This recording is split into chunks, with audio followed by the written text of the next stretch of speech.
And we are live, and once again, welcome to Asaf and Friends episode 5. I'm so happy to have you again with me, and today I have a super special guest with me, my very good friend and a good colleague, David Driftmier. David has been a GM for the worldwide Microsoft consulting business, and he has I've been working with him for many years under his leadership. And currently, David is a senior vice president at Persistent Systems. I'm super excited so that he accepted my invitation to have a conversation about leadership and why leadership is so messy. But as always, this episode will be streamed simultaneously on LinkedIn, YouTube, and Twitter. Later, we'll make it available as podcasts on Spotify, Apple Music, Amazon Music, Deezer, and Stitcher. With no further ado, let me also share that I am a full-time employee with Microsoft. My personal anything that I share today with you is my personal opinion and doesn't represent Microsoft's view in any shape or form. Let's do this. David, my friend, how are you? Good to have you with me today. I'm doing great, Asaf. I appreciate that. That was a generous intro, but I'm glad to be here. And just to echo your comments, I am a full-time employee at Persistent Systems, so of course my opinions are those and mine alone, and not that of my employer. That's I think indeed these days this is important to share, right? So we have the freedom to do that, right? But David, hey, why don't you share with the audience who you are? Professionally, I'm a recovering consultant, but personally, I've heard people talk about how you're defined by the things that you love. So if that's true, and I think to a large point it is, the things that, Asaf, the things that I love, I love God. I love my wife of now 35 plus years. I love my two beautiful daughters, their husbands, and most recently, my three incredibly precious granddaughters. I got to tell you, nothing beats being a grandparent. I was one of those people, I'd talk to friends and that had grandchildren, and they're like, have you seen the pictures? They're always talking about when they're going to see them next. And I'm kind of rolling my eyes and saying, what's the big deal? And then you have that first grandchild, and it's like, why is the world still turning? It should stop. I just had a grandchild. This is the most earth-shattering thing ever. So, Asaf, I know you got kids. So on those days when you're ready just to go nuts, just remember they're the ones that are going to give you grandkids someday. So it's worth the investment. Thanks very much for sharing that. It gives me definitely some energy to move on. And as you know, right, there's a quite something in the making. But thanks for sharing this. I think it's always interesting to ask that very question, right? How do people want to be introduced and be known, right, by this audience? And what I definitely realize, through all these years that we always been working together as well, is you're a very honest, down to earth, transparent person, and that I think that's one of the reasons why I really enjoyed working with you. So let me move on to the next question.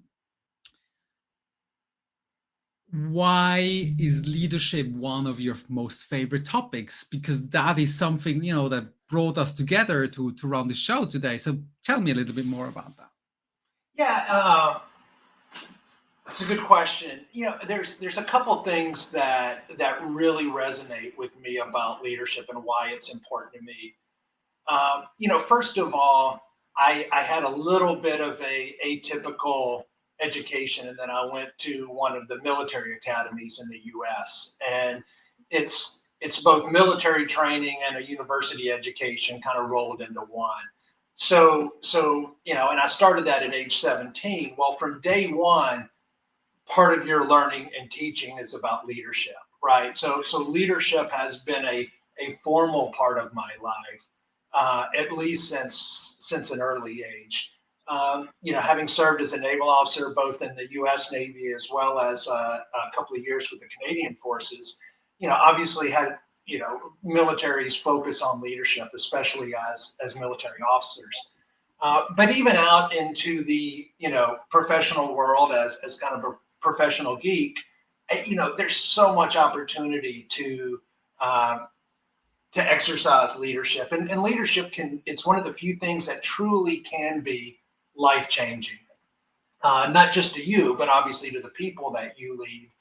And then the other thing that I think is so critical about leadership and so neat about it is that leadership scales, right? I used to be on the board of a nonprofit called Leaders for Africa, and we would invest in promising young students in places like Uganda and Kenya. And we would typically bring them to North America for an education, and people would say, "Wow, that doesn't scale. It's expensive. It's one student at a time." But if you can help create a leader, leadership just scales. It's amazing how one person can have such an influence, for good or for ill, unfortunately. But if you look at using Uganda as an example, you look at what when they went from Idi Amin to President Museveni, the difference in one country from one leader to another, it was just black and white. And it's just a great example of how leadership scales.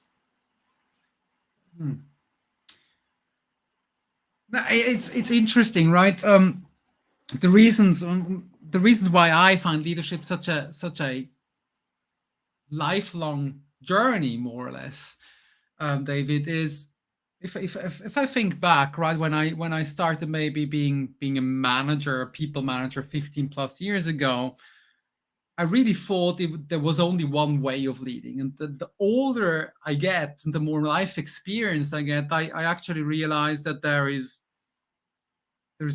very different ways of leading, right? Sometimes not saying anything is leading. Sometimes showing the path is leading. Sometimes teaching is leading, and sometimes encouraging just can be leading. And knowing when to apply a specific leadership skill is something that I find really super complex. And I also go on. Yeah, I totally agree. If there's one thing about leadership is that there's kind of two dimensions to it. On one hand, it's incredibly situational, Yeah.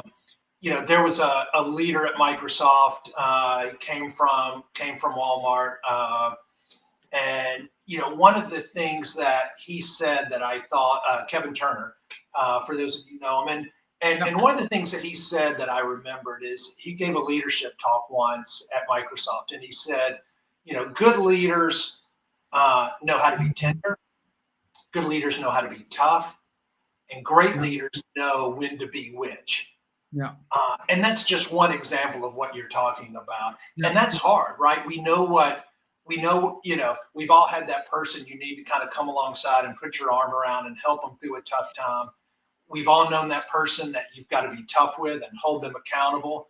But knowing what that person needs, like if a person's having, if they're struggling, do they need firmness? Do they need some grace and softness?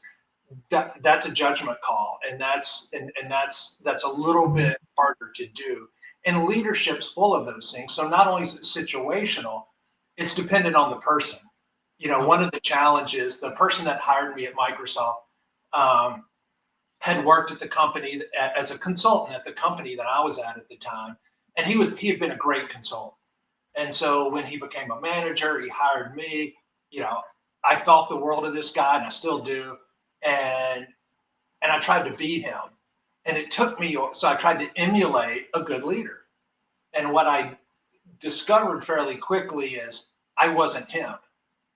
But at the same time, I perhaps had strengths that he didn't have either. So I had to very quickly learn that it wasn't about emulating good leaders.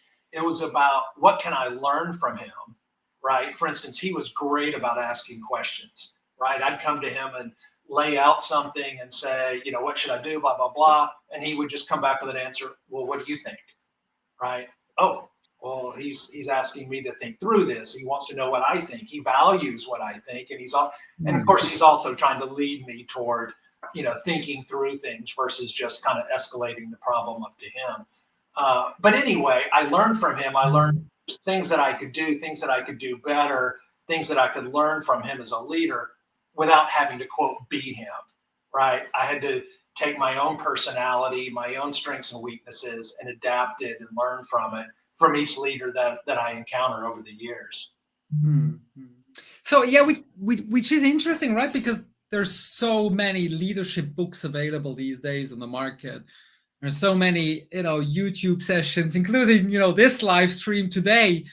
Why is it so hard to really find good leaders? What do you think the challenges are?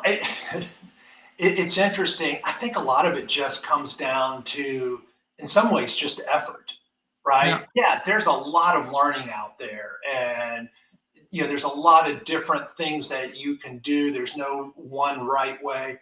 But I'll give you an example. How many times have we been in a situation where, let's say there's a challenge in the neighborhood, right? It's, some guy in your neighborhood is letting his grass grow too long. He never cuts it, and the paint's peeling, and it's just an eyesore. And it's like, come on, and all the neighbors are like, well, somebody should do something about that, right?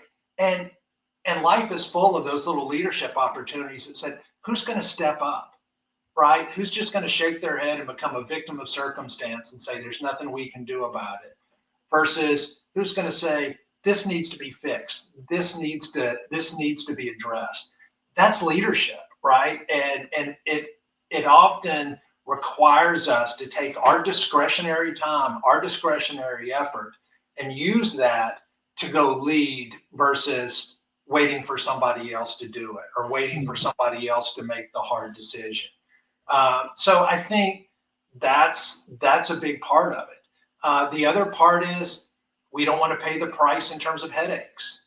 In lots of situations, I remember being in another technical environment. This one was a military engineering type environment. And the people that were doing hands-on technical work were on an hourly pay rate. They got paid overtime. And they said, hey, I'm like, why, you've been here 20 years. Why aren't you a supervisor? Why aren't you a manager? And they said, well, hey, I don't get paid overtime. It'll be a pay cut when I first, if I do it. And besides, and here's the key word, why would I want the headaches? And that stops a lot of people, right? Mhm. Leadership is hard. It's not just it's not so much that it's physically hard. It can be mentally hard, and it can be emotionally difficult. And a lot of people just don't want the headaches. It's not for everybody. But I think, ultimately, I, like many people, have made the decision it's worth those headaches. But it's not for everybody. You've I'm sure you've heard the term lead follow or get out of the way. There's nothing wrong with following, and part of leadership is being a good follower. But hey, there's people that in those situations I mentioned would say they may not step up to lead, but they're like, if you need help, you need somebody to go cut the yard, I'll do it. Right? You need somebody to knock on the door, I'll do it. You need whatever, and there's nothing wrong with being a good follower.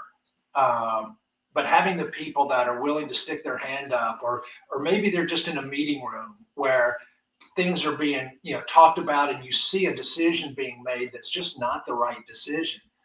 You can keep your mouth shut and say, not my battle, not my job, or you can say, you know, I'm not doing my company, my organization, a good service by letting this bad decision continue to play out. I need to raise my hand and say, hey friends, this is going to take us down a bad path.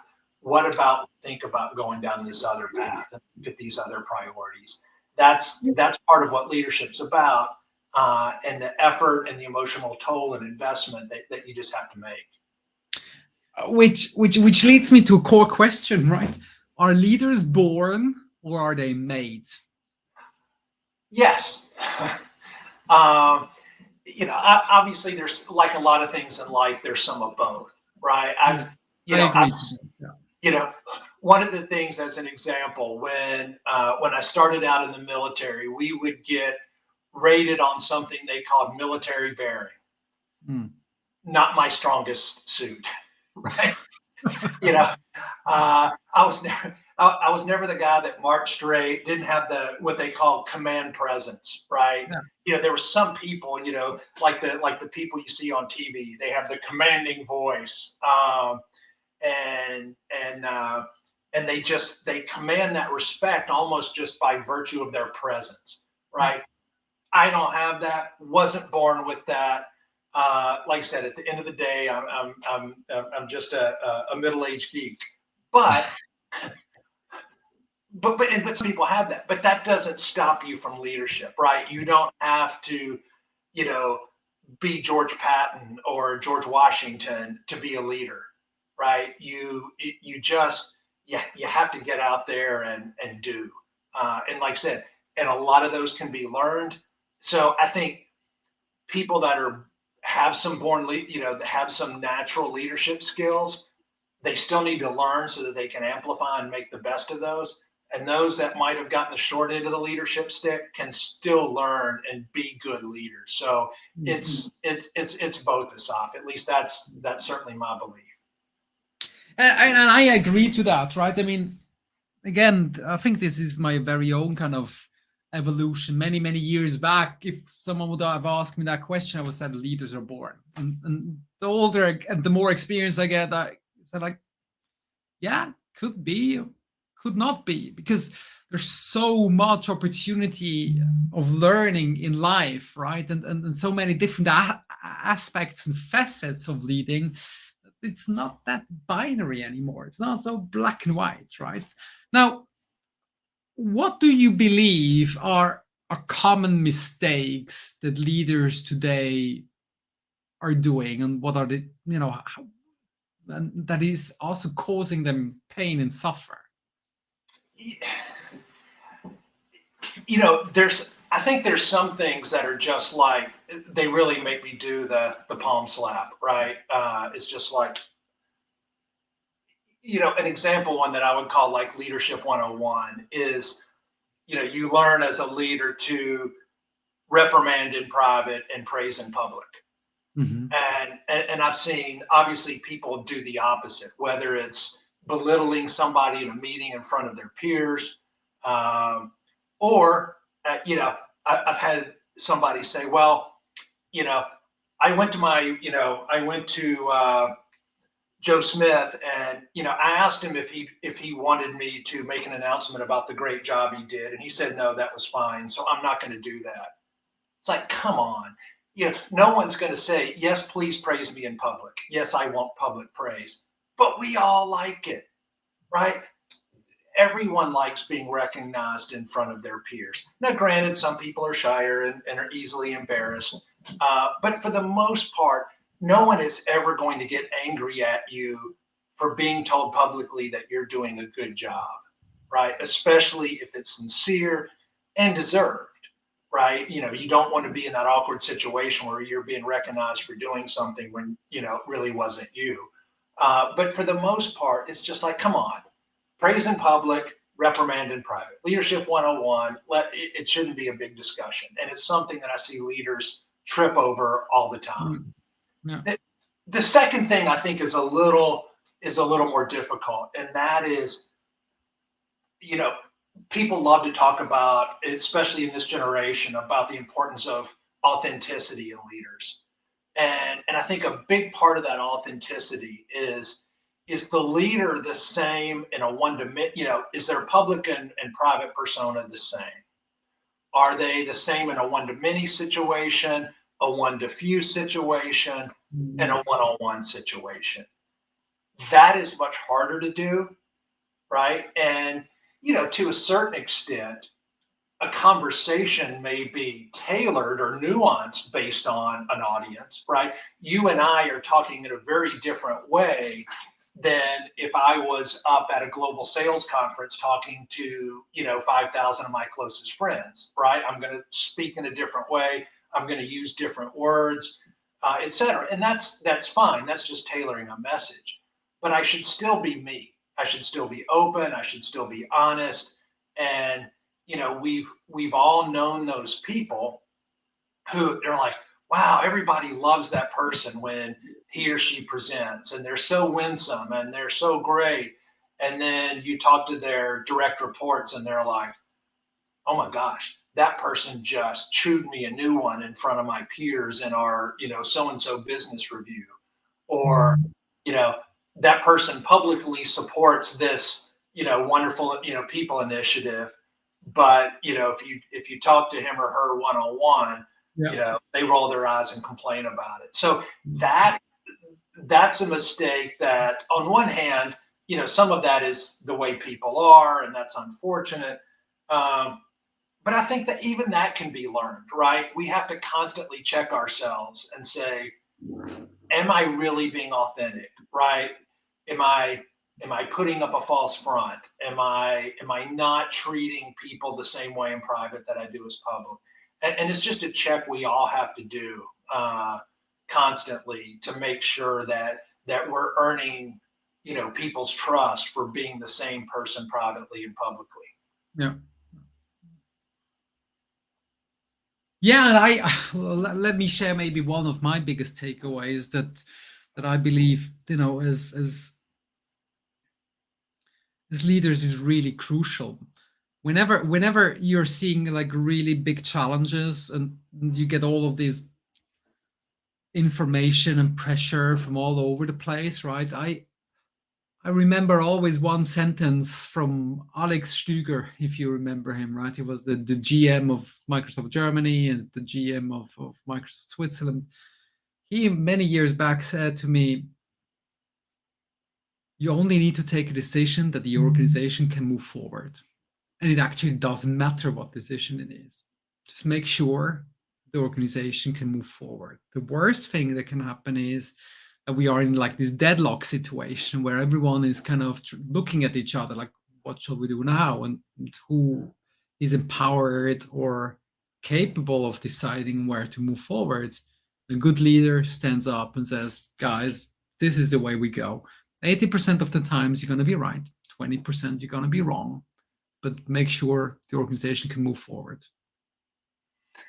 Yeah, that's interesting. And I hadn't heard it put exactly that way, but I like that. something I would build on. You mentioned earlier that sometimes leadership is saying nothing, uh, and frankly, sometimes it's doing nothing. Yeah. Part of that moving forward is also making sure you don't move back. Yeah. And one of the situations I have found myself in multiple times in leadership roles is sometimes my job is nothing more than not letting my people say no, right? Or not letting them step back. So, we'll be in a situation where people say, hey, there's no way we're ever going to be able to get this done by this deadline, or there's no way we're ever going to be able to achieve that number, or there's no way we're going to be able to do that. We've got 28 gazillion things that are all militating against us getting this done. We just need to stop. And when they turn around and look at, can I retreat? Sometimes you just need to be standing behind them and saying, we don't have a choice. Yeah. We've already committed. We've already put this out in public that we're going to do this. One way or another, we got to find a way. So even if you don't have the answers, part of your job is just saying, no, we can't go back. Yeah. The old burn the ships type strategy, right? Yeah. But it's in some ways you're just, once you cross a bridge, there's lots of reasons to not burn bridges. But if you'll permit me to torture the metaphor, sometimes there is, right? And sometimes it's when you cross a canyon. Sometimes you just have to, burn the bridge behind you and say, no, we're not going back, right? We worked too hard to get here, and we got to get to the next place, and we're not going back. Yeah. Yeah.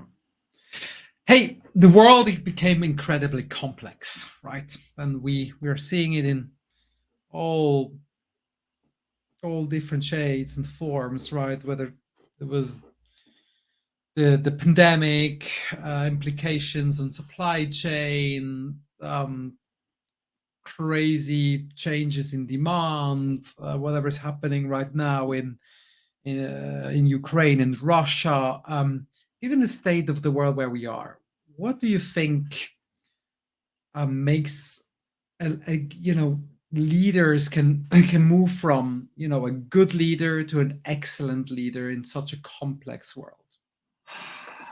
Yeah, it's interesting. I think leadership, like a lot of things, or I should say, tough times, leadership in tough times is like a crucible, right? Yeah. It's hot and it's gonna burn away the chaff, but it's gonna refine, the gold, the good. Yeah. And I think we've seen that over the past couple of years. We've seen some leaders, some more notable than others on the world stage, come out of that crucible as strong, others that haven't. But I think again, my focus is on everyday leadership, not on, political leaders, or, generals or CEOs. It's everyday leaders. And I think we all have an opportunity to really rise above. And I think one of my biggest learnings over the past, say, 3 years has been just how tribal we are as human beings and how dangerous tribalism can be. So as an example, hey, we tend to put ourselves in tribes based on our, ethnic background, based on our gender, based on a lot of things that get a lot of airplay and a lot of talk about. But there's tons of subtle things that we do that put ourselves into tribes, right? I'm in a more conservative tribe. I'm in a more liberal tribe.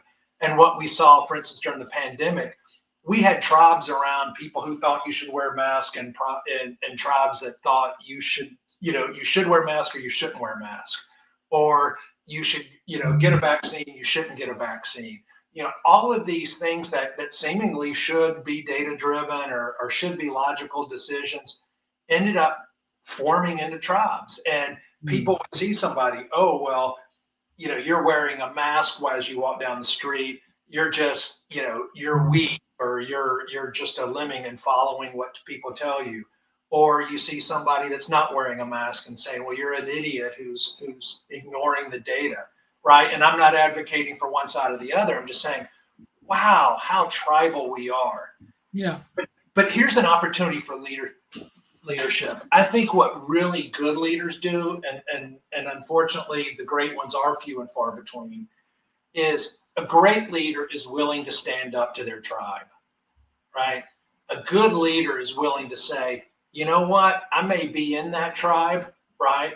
I might be one of the mask wearers, I might be one of the non-mask wearers, but I'm willing to stand up to the other people in my tribe and say, you're going about this wrong, right? This is the way we should be doing this, right? This is the way we should be treating others. Do you realize you formed a tribe and you're just focused on what's best for yourself? Because the problem with tribalism is the things that we think are good and right are not necessarily what we're focused on. What we're focused on is proving that our tribe is good and right. Yeah. And those are two very different things, right? You know, for instance, it would be good and right if I believe that masks are truly helpful in protecting somebody from a virus. It would be good and right for me to say, Asaf, man, I would love to see you wearing a mask because I'm really concerned about you and your health, right? That's a good and right thing to do. To say, look, Asaf, you non-mask wearers, you don't know what you're doing, right? Us mask wearers are much smarter and data driven, and you should be like us, right? And even though people wouldn't say it just the way I did to make a point, that is the way that often their behavior comes out. So again, checking our behavior and checking our motives, right? Are we really, do we have the good of the organization, the good of the other person? Are we putting that first, or are we putting our tribe first and being right? Yeah. Yeah. Yeah.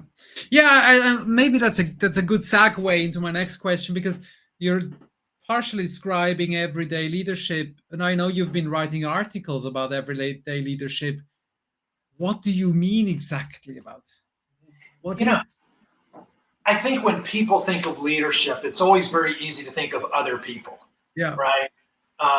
You know, in the business world, we tend to think of our CEOs or our, you know, our vice presidents or the people in the C-suite. You know, in the military, we think of our generals and admirals. In politics, we think of our presidents and prime ministers. Or even, you know, even in almost any elected official, we're like, well, they're the leaders. And even if we take it down a notch, we tend to think of leaders as, well, you know, the military, well, the officers are the leaders, right? And the enlisted ones are the followers. Or, you know, in a company, it might be, well, the managers are the leaders, and the people that are, you know, individual contributors or labor or factory workers, you know, they're the followers. So, you know, you see this play out in a lot of ways. I think the bottom line is you don't have to have people that report to you in an organization, be that civilian or military, to be a leader. You know, a great example is a salesperson, right?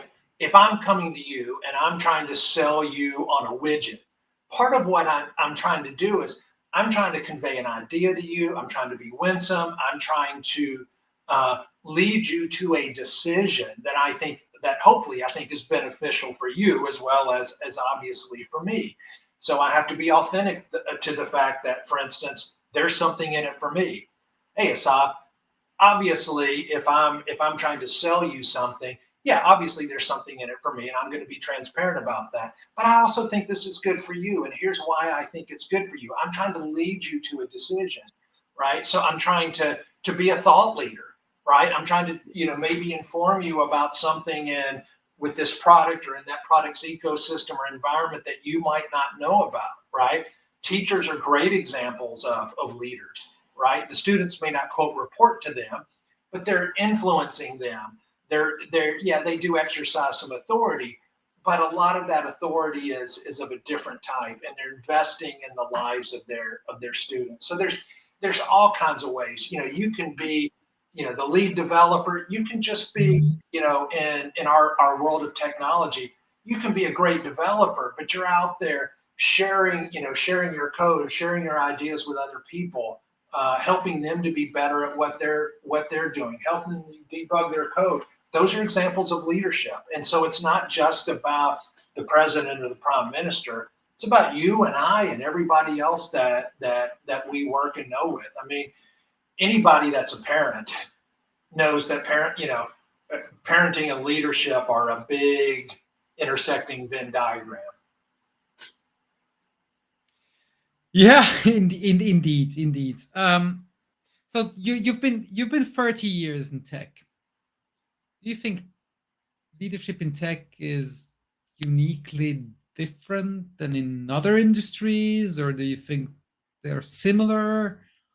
What are your thoughts about that? It's a little bit of a yes and. Obviously, I would say 95% of leadership translates, across a broad variety of sectors and industries. So I don't think it's unique to tech. I think, in tech companies, we typically see three broad kinds of leadership. We see, people leaders, and that's kind of an obvious one. Mm-hmm. We see business leaders; those are really, these are the folks that can, they run a P&L, they're insightful, they know how to run a business, right? And then we have those thought leaders that in the tech world, these are usually our technical people, right? These are your chief technology officers. These are your lead architects. These are your senior developers, right?